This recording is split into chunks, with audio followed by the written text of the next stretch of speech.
Theresa May's last-ditch appeal for Parliament to back her Brexit agreement.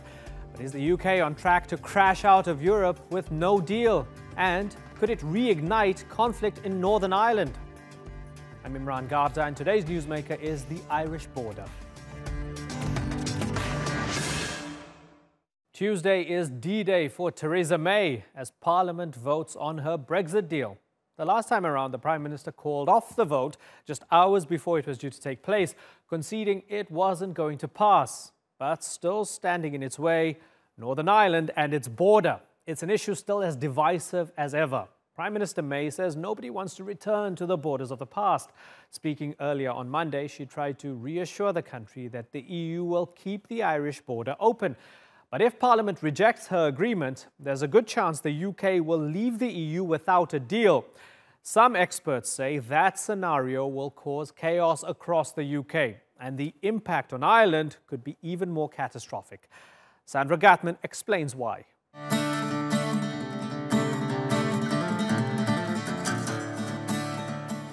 The Irish border, a seamless frontier of nearly 500 kilometres.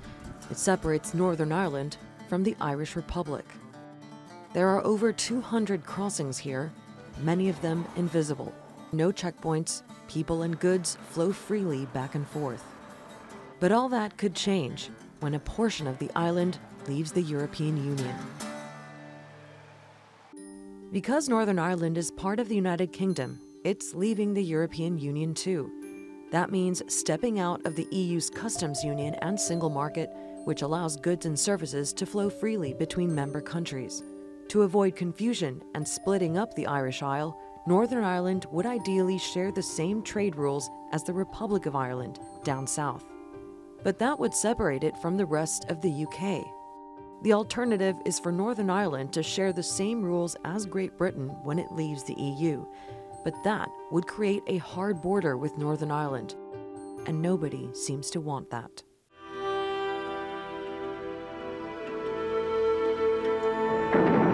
The fear is that history could repeat itself. The Troubles were a 30-year period of violence in Ireland. Unionists who want Northern Ireland to remain in the UK fought Republicans who want the North to become part of the Irish Republic. After years of negotiations, the Good Friday Peace Agreement was signed in 1988 to keep the border open no matter what. Today there is peace in Ireland, but Brexit has made people nervous about unresolved tensions. Enter the backstop, a plan that promises to keep the Irish border open by keeping the whole of Britain inside the EU's customs union for now. The backstop is not just an Irish issue, it's a European issue as well. It is, of course, there to give us the absolute enduring guarantee that there will not be a hard border between Northern Ireland and Ireland.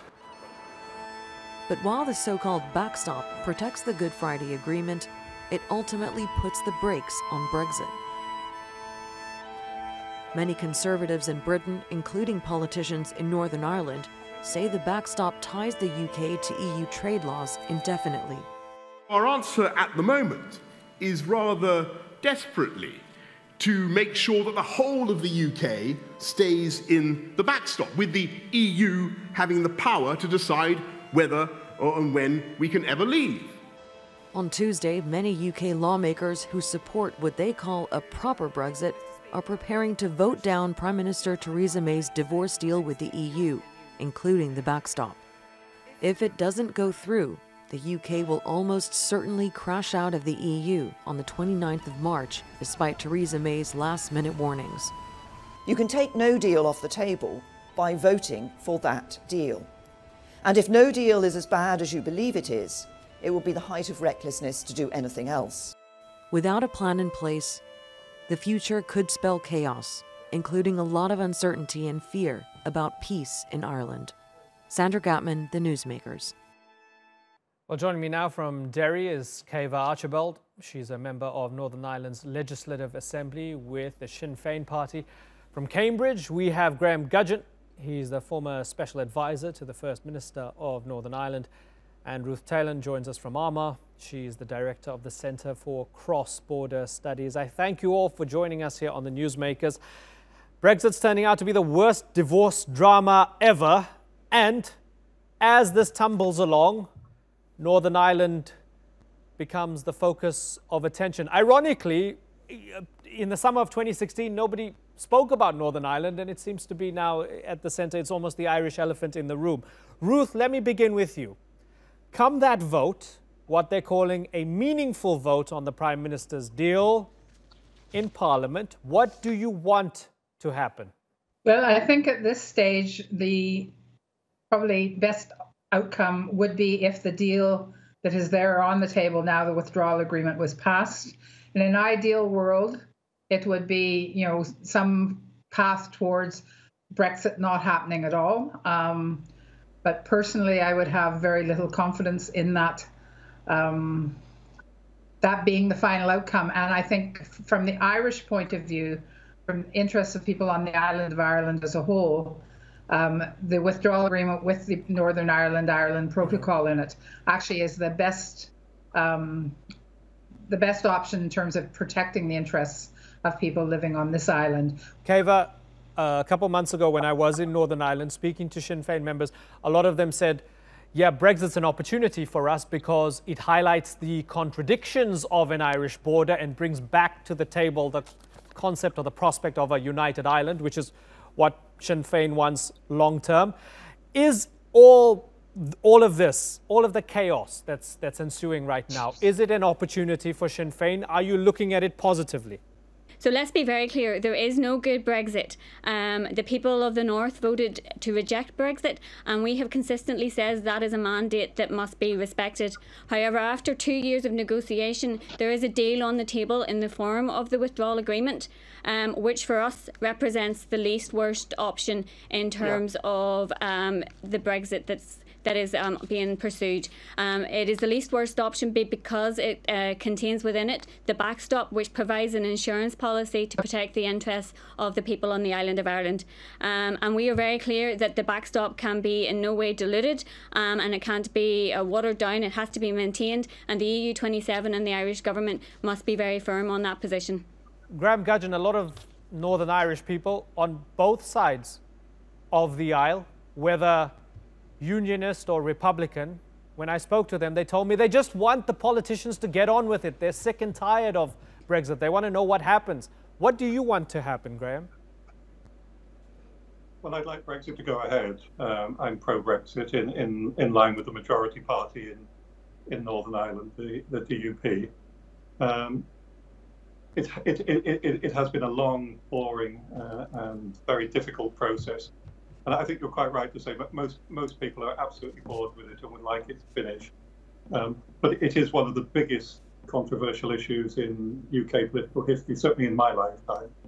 I think we've got several rounds to go, unfortunately. Yeah. Graham, has the DUP made it more difficult for Theresa May? Why didn't they just accept the deal and get on with it, rather than claiming that, well, because Northern Ireland might have some sort of special status within the UK, that's unacceptable, and they, like other Conservatives, added a few more hurdles in the way of Theresa May and her negotiations with Brussels?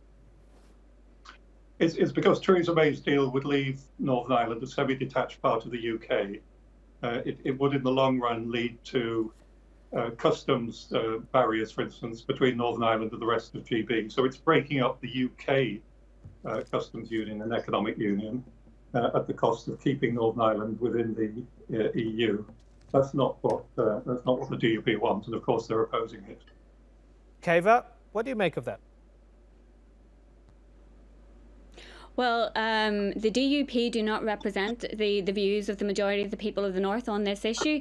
In fact, what Graham has said is out of step with the majority of business organisations, with civic society, with trade unions here, and with our farming organisations, who have all said that the backstop is the best that is an offer. And in terms of what the backstop represents, it wouldn't introduce any customs barriers. It would be simply a regulatory mechanism that would be in place, and there are already regulatory mechanisms in place between Britain and the island of Ireland. Right. So, Graham, would you concede that backstop is a special plan for An island that has a special and unique history. It's compromised for now. Maybe for some, it just kicks the can down the road for later generations to sort out.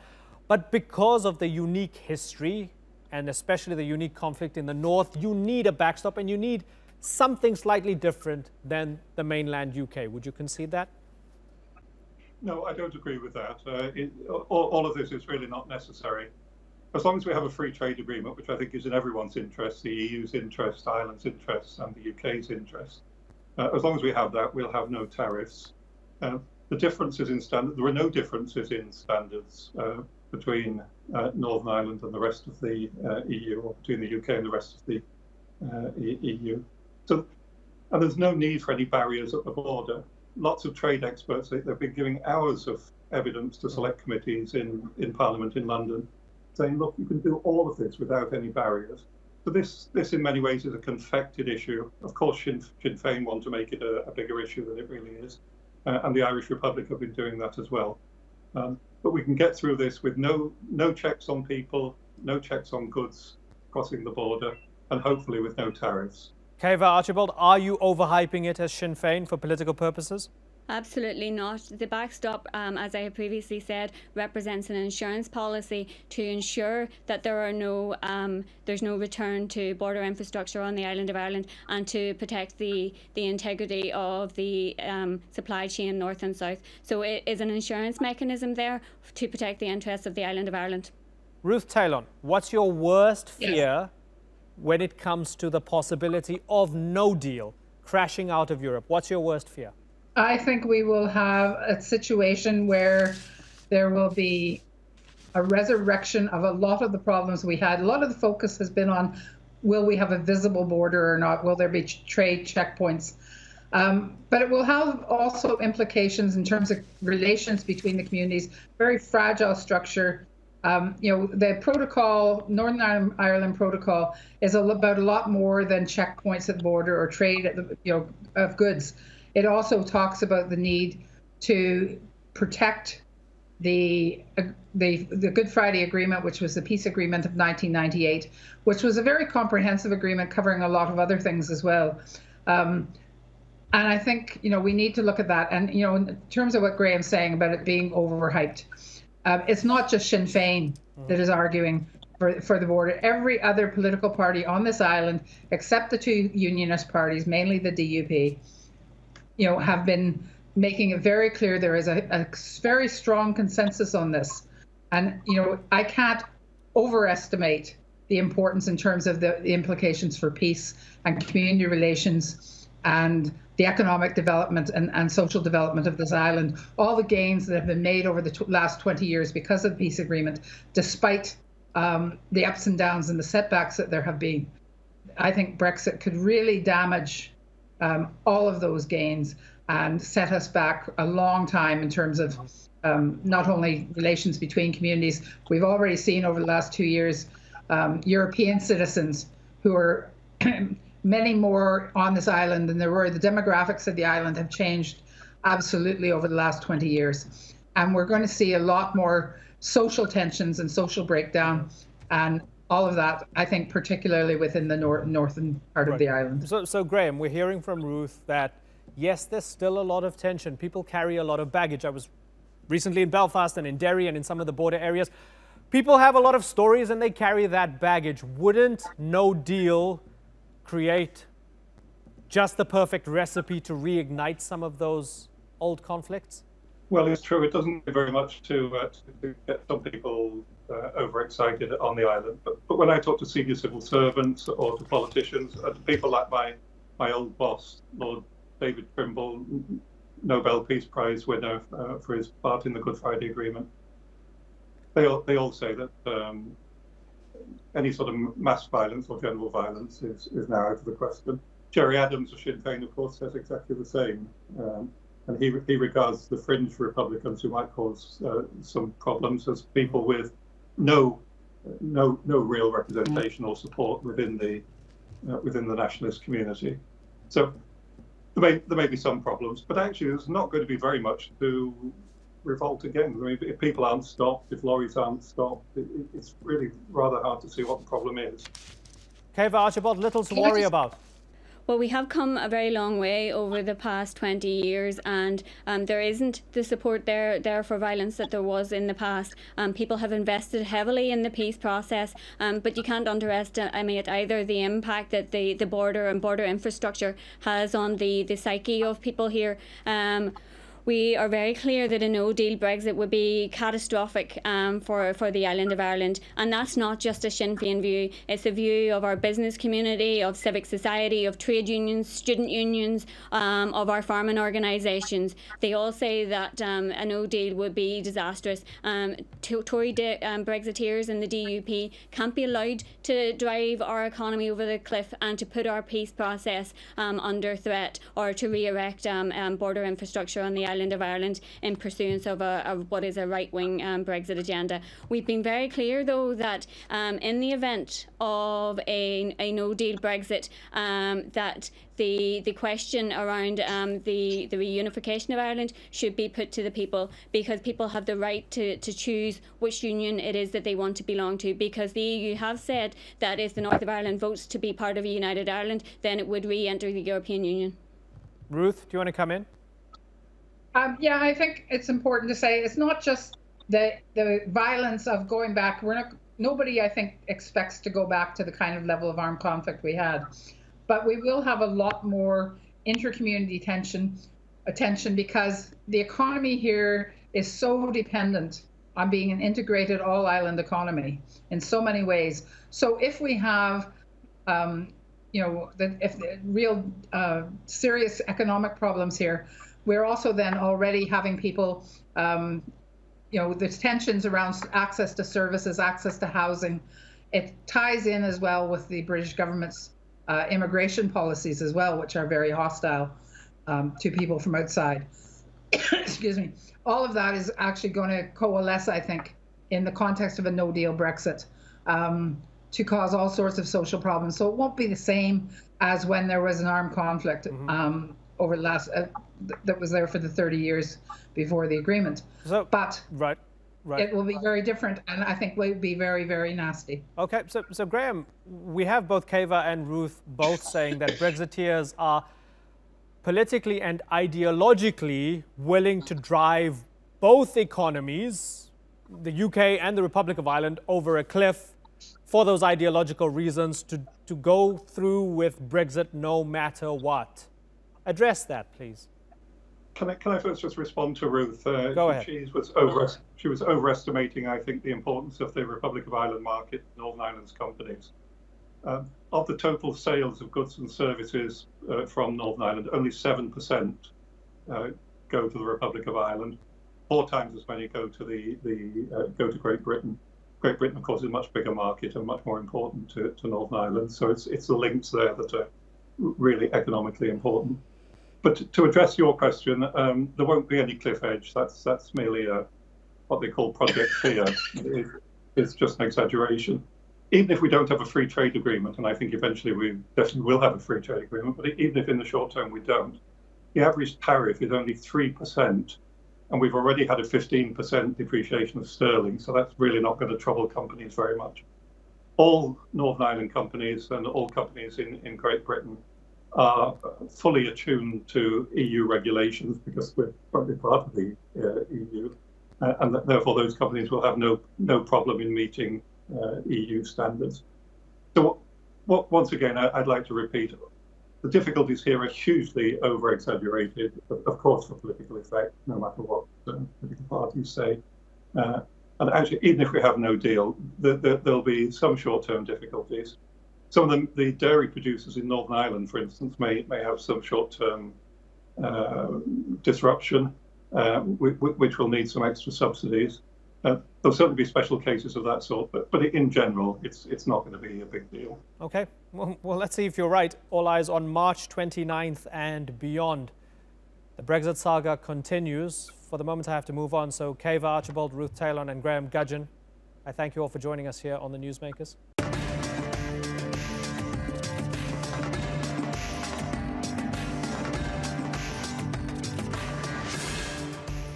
Still to come on the program, has the world forgotten Greece's refugees? We gain exclusive access to Europe's largest refugee camp. where thousands are languishing on Lesbos. And touchdown in Toronto. This Saudi woman is granted asylum in Canada after accusing her family of abuse. We debate why she fled.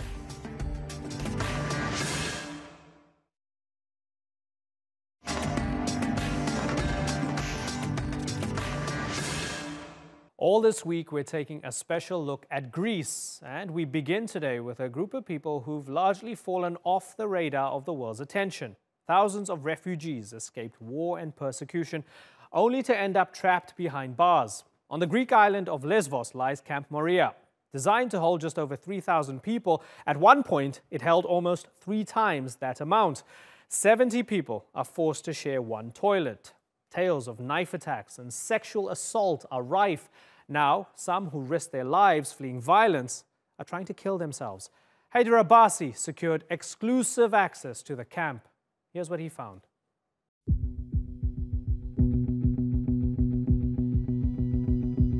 This Greek island in the Aegean Sea attracts thousands of tourists a year.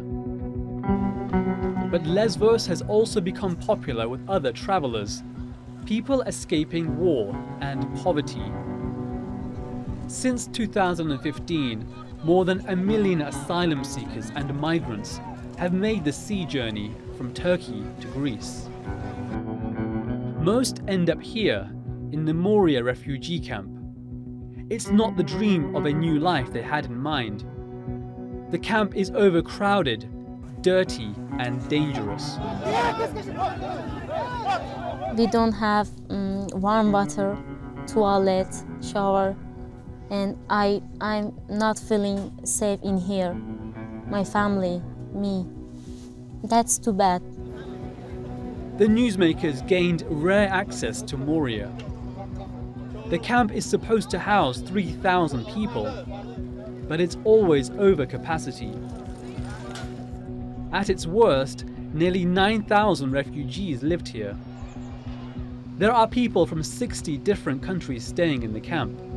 Many are frustrated by the time it takes to consider their asylum claims, a process that can take years. Fights often break out. Mujib is from Afghanistan. He left after being threatened by the Taliban. The Moria situation is not good as better. All the foreigners people like Arabs, Afghans, Pakistani, every country is over here, and they have many times fighting about the insurance card, taking the cash card, banking cards, about the lines problem. People have to queue for hours to get food, and they complain it's often bad. When the food does come, it's very old, 1 month old, 20 days or 15 days old. There is no good food to eat. Some refugees we spoke to said they refuse to eat because the food is so disgusting.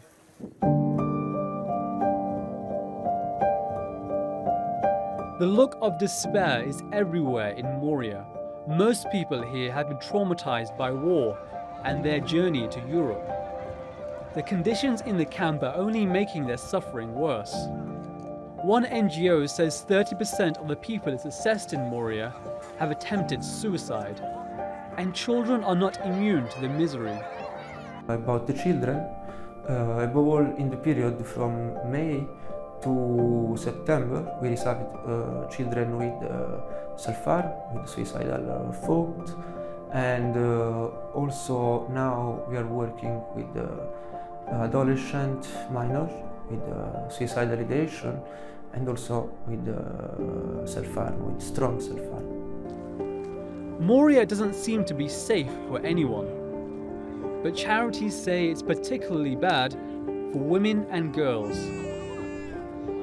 Reports of sexual harassment and attacks are so high, women are scared to go out at night. Because of the overcrowding, they have to share tents with strangers. This camp was only meant to be a reception centre for refugees, but after the EU and Turkey agreed a deal to reduce the number of migrants, these people weren't allowed to leave. Many have described Lesbos as an island prison. That agreement, reached in 2016, meant any migrants that have had their asylum claims rejected will be sent back to Turkey. For every person returned, the EU will accept a Syrian refugee living in Turkey. But the EU says it will resettle just 72,000 Syrians. The deal is having the desired effect. At the height of the refugee crisis, thousands of people were arriving in Greece every day.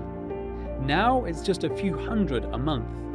But this has led to overcrowding in camps like Moria because the refugees have to stay on the island, and that just increases the misery.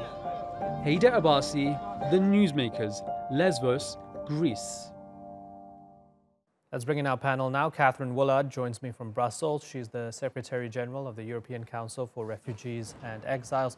In London, we have Sebastian Leap. He was a volunteer at the Moria camp last year. And Kostas Panayotakis is a sociology professor at New York City College of Technology. I thank you all for joining us here on The Newsmaker. Sebastian, let me start with you. Our correspondent found refugees and migrants in terrible conditions on Lesbos. Whose responsibility is that chaos? Well, firstly, thank you very much for having me.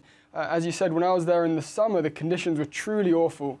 And I've been on the phone this morning with refugees and volunteers who say that sadly the situation is still very bad. We have over 5,000 refugees in Moria camp alone, and 127 of those families are in small little sports tents worth no more than 30 euros from a local sports store, and are totally inadequate for the cold, snowy conditions they face at the moment. So the conditions that I saw in terms of poor sanitation, inadequate shelter, widespread violence, inadequate food is still very much ongoing today, which is disappointing given the coverage that the camp has received in the past few months from major news outlets. And so in terms of who's responsible, I think it's very easy to see that the immediate culprit is the Greek government for allowing these conditions to spiral out of control in Moria. And I think here we have a lack of political will more than practical capacity, because you see just down the road from Moria at Karatepe,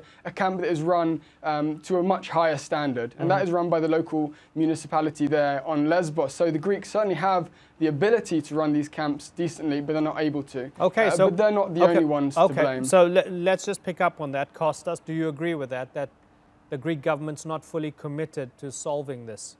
Well, I think the Greek government has part of the responsibility, but I think the situation that refugees face is also, the product of a much bigger problem, and this is the problem the European Union itself has a responsibility, and I would say the Western world more generally. I mean, you have horrible ways of treating refugees, even in superpowers like the United States. And these are the countries, of course, which through their entanglements in the region and geopolitical rivalries have created the root cause to begin with. So without trying to absolve the Greek government for any responsibility it may have, we need to keep the broader picture in mind, and we need to recognize that there is a rise of far-right anti-immigrant feeling throughout the European continent, and even in countries that have done much less to receive refugees than Greece has. Right. So, Catherine Woolard, a couple of summers ago when everybody was calling this a crisis and all of us were talking about it weekly, and Sebastian's right, there's been a lack of coverage. We are responsible for this. Everybody's responsible for this. We're all to blame in that sense, right? Because we're not raising awareness, even though the numbers are terrible. A couple summers ago, Catherine, people were looking at solutions. We had the EU-Turkey deal. We looked at all these different solutions at stemming the flow of these people going to Europe and basically making life better for people fleeing desperation. Was it factored in that we were going to reach a stage where a lot of people were going to be in these dystopian dead ends, like a lot of these islands, where people are stuck and in crummy conditions? Was that part of the plan? Indeed, yes. And I would say in terms of your question about responsibility, that lies also with the EU and with other European countries. The strategy in place since 2016 has been one based on the idea of containment, containment within Greece and containment on the islands. The situation in the islands arises directly from the EU-Turkey deal that you mentioned, the idea being that people would be contained there and then returned to Turkey. Our argument currently is that that measure was supposed to be temporary and exceptional. It's now time to rethink it, focus on asylum systems, building up asylum systems in Europe and including in Greece. I would note also that we see the member states refused to adequately relocate people out of Greece. So this was a lack of solidarity with Greece that was facing this large increase in arrivals. Instead, we now see a situation where certain member states are reinstating Dublin transfers, whereby people are transferred back to Greece. So all of this is exacerbating the situation. I think the way out of it is to focus on a longer-term strategy of making asylum function in Europe, including in Greece, where there are long-standing problems. Okay, so Catherine, as I try to understand how this works practically and how it works on the political level, you'll be sitting with representatives of member states in Brussels and telling them, this is a mess, this is not sustainable, this is a problem. Are they listening to you?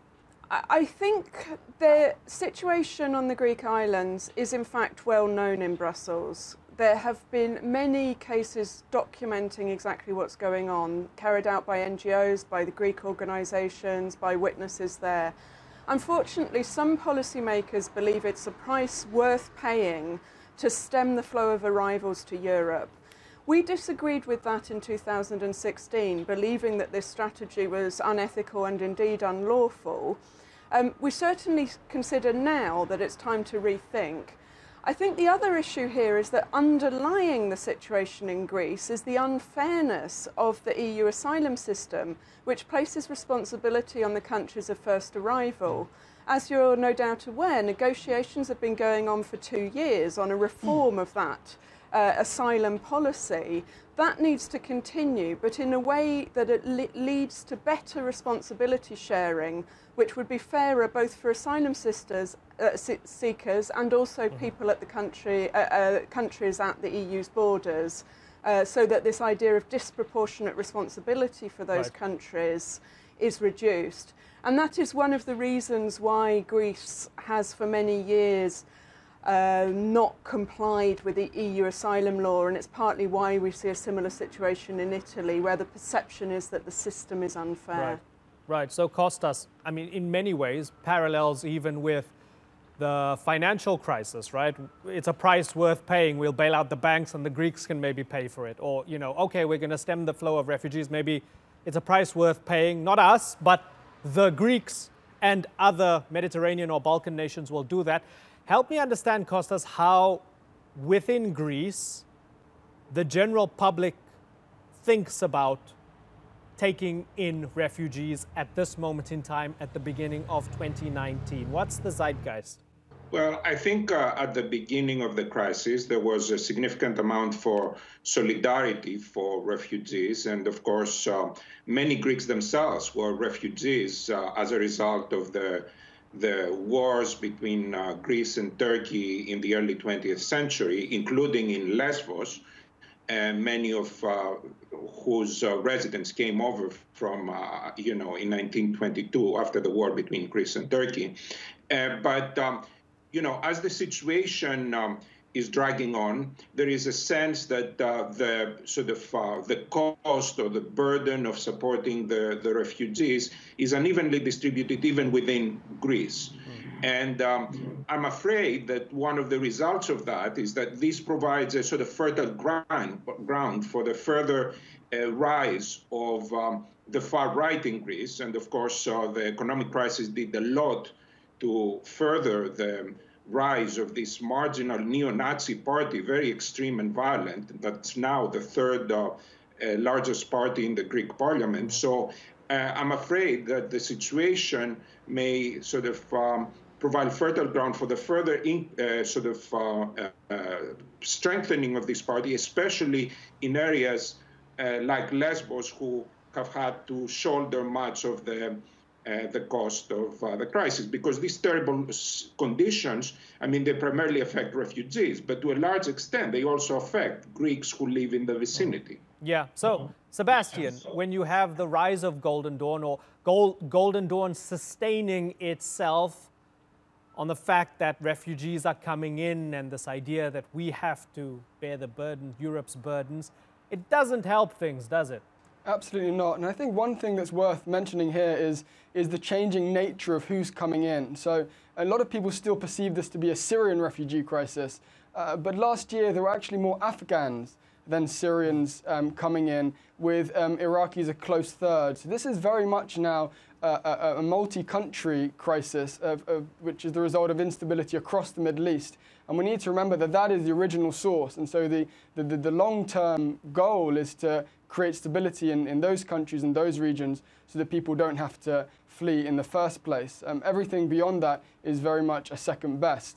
But I agree that the rise of the far right across Europe is why we're here in the first place, why the EU-Turkey deal was signed back in 2016, because the EU Commission was under that intense political pressure to stem the flow. And so that adds a very toxic and dangerous element to the political response to this. Okay, so Catherine, in a nutshell, if these people are not willing to go back to Afghanistan or to Syria, and other places, such as those countries that are conflict-ridden, and there are no member states willing to actively take them in, are they just going to be stuck on these islands indefinitely?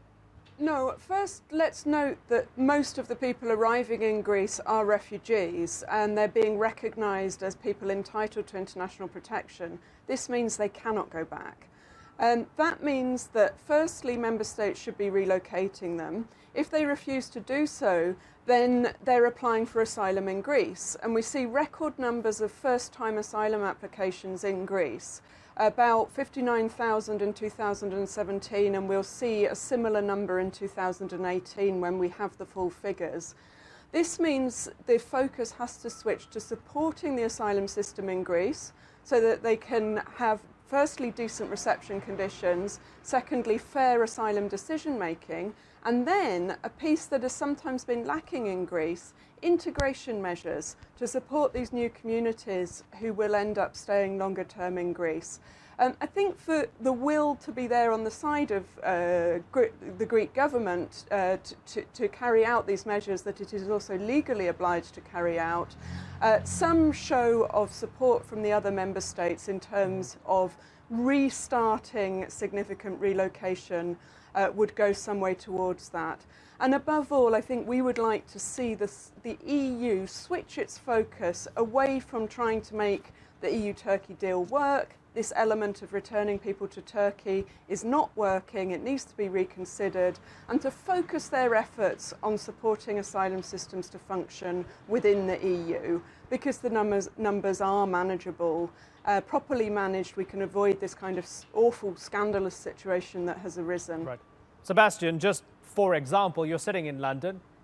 Nobody's talking about this, are they? They're talking about Brexit and they're talking about all of that, right? So how are we going to get people to have the appetite to even try and rethink this, Sebastian? Well, you're quite right. That's one of the great tragedies of Brexit, is the opportunity cost in terms of all the other burning policy questions we should be and could be discussing that have been squeezed out. But while we're not talking about the refugee crisis, immigration is bubbling below the surface of this Brexit debate and is bubbling across Europe. And I think that makes it a very difficult topic to bring up and to make political progress on. For now, we still don't, while France and Germany remain in the hands of relatively centrist parties, I think there is room to make progress, and the EU should push to do so. But there's that real risk of a rise of the far right beyond its current state, which will make progress even harder. Sebastian, Catherine and Kostas, I thank you all for joining us on the Newsmakers. I've got to move on.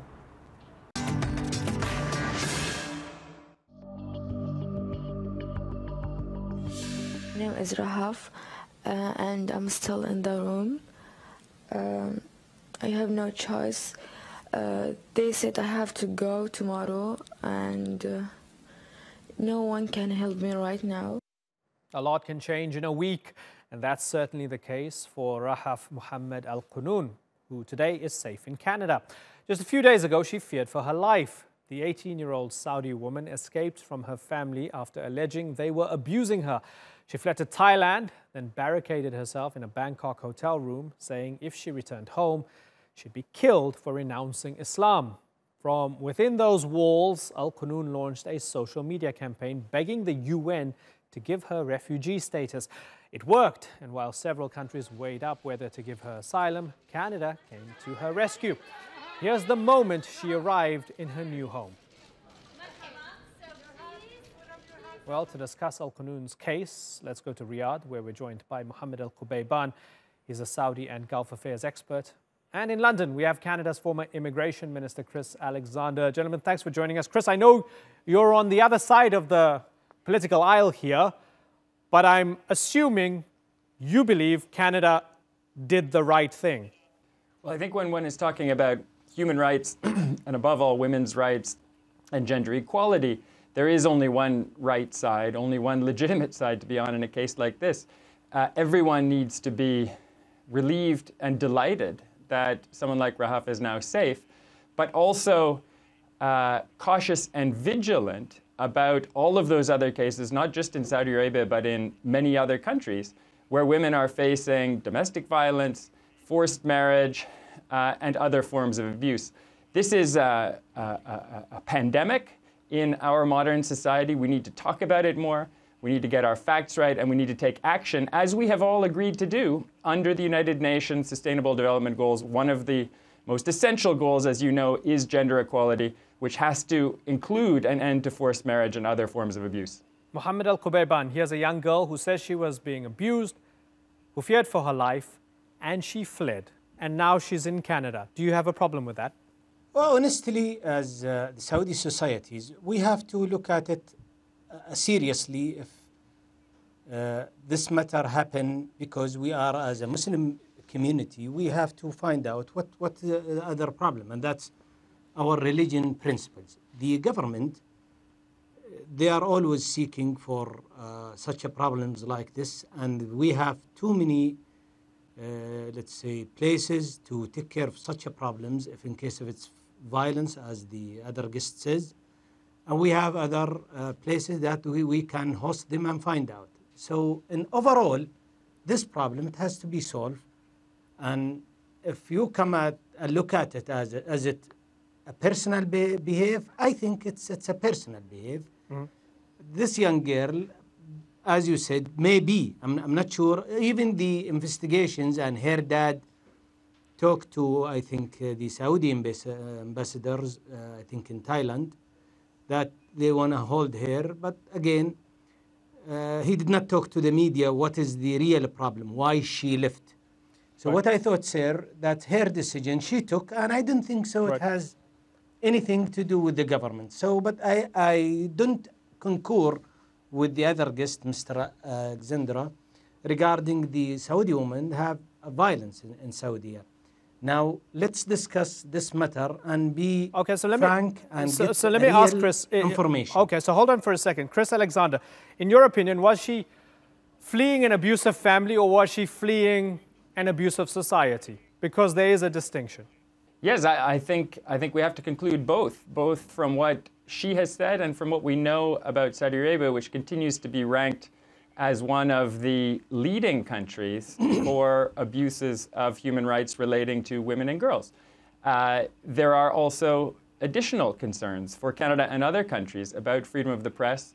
Raif Badawi, someone who's simply trying to blog his opposition to the government, is still facing prison and even violence in prison for that crime in Saudi Arabia, which is a human right for the rest of the world and should be in Saudi Arabia as well.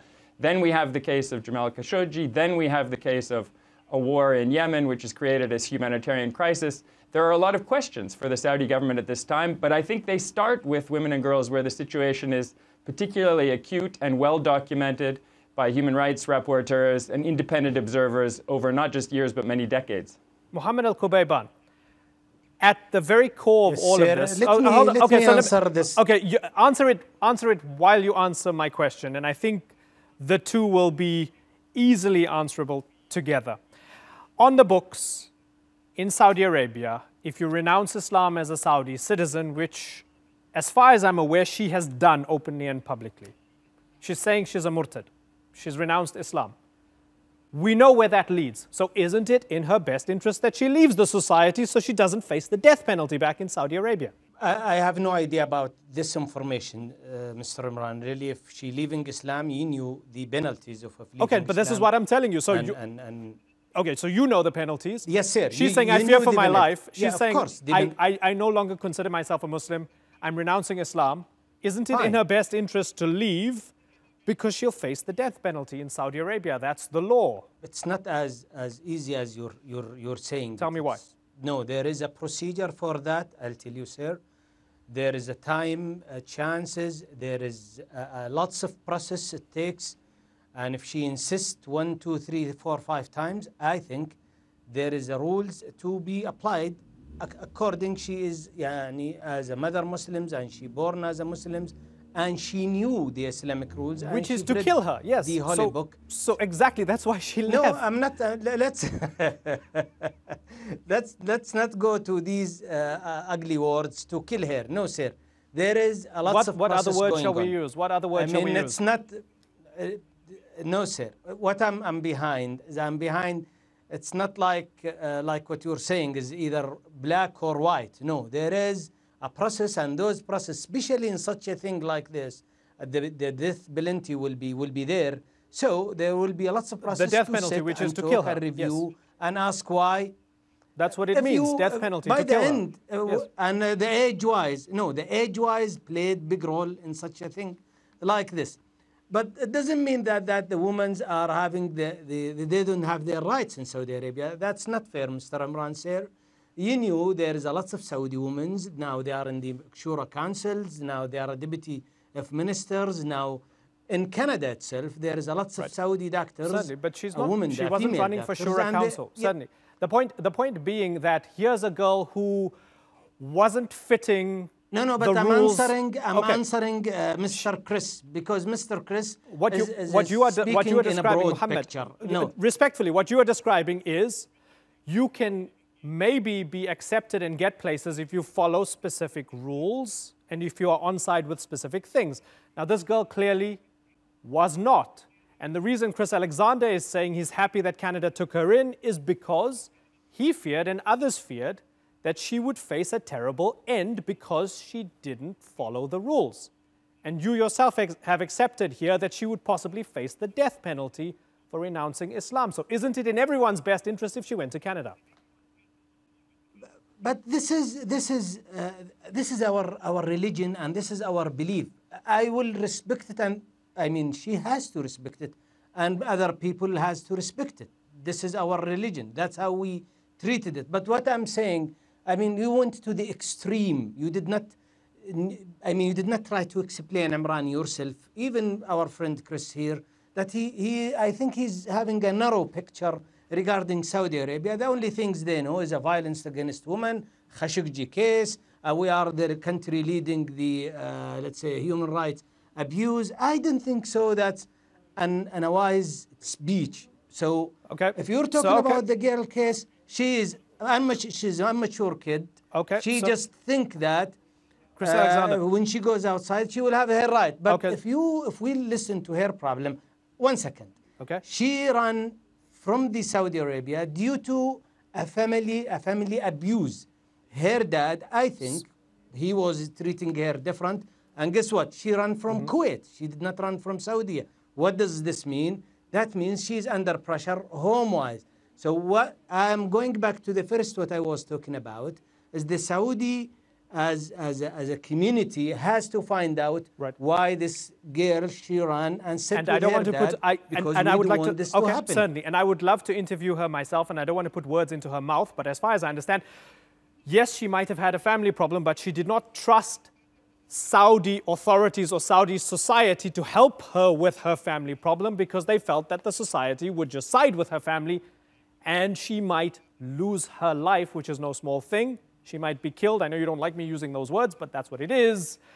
If she continued to stay, Chris Alexander addressed the fact that Mohammed Al-Qubayban says you're giving a very narrow interpretation of what you think is going on in Saudi. Well, I don't think there's any grounds for doubt about the violations of women, the rights of women and girls that are on the international public record. That documentation is plentiful, well known. I'm actually broadening the discussion to talk about freedom of speech, freedom of the press, that have been in greater focus with regard to Saudi Arabia because of the case of Jamal Khashoggi, and also the war in Yemen, which obviously has exacted an enormous humanitarian cost, and where Saudi Arabia is the principal author of this phase of the conflict. Now, what we've been discussing for the last few minutes is freedom of religion, and the right, yes, to continue in a religious faith, but also the right to not face persecution or violence or penalties for changing one's religion.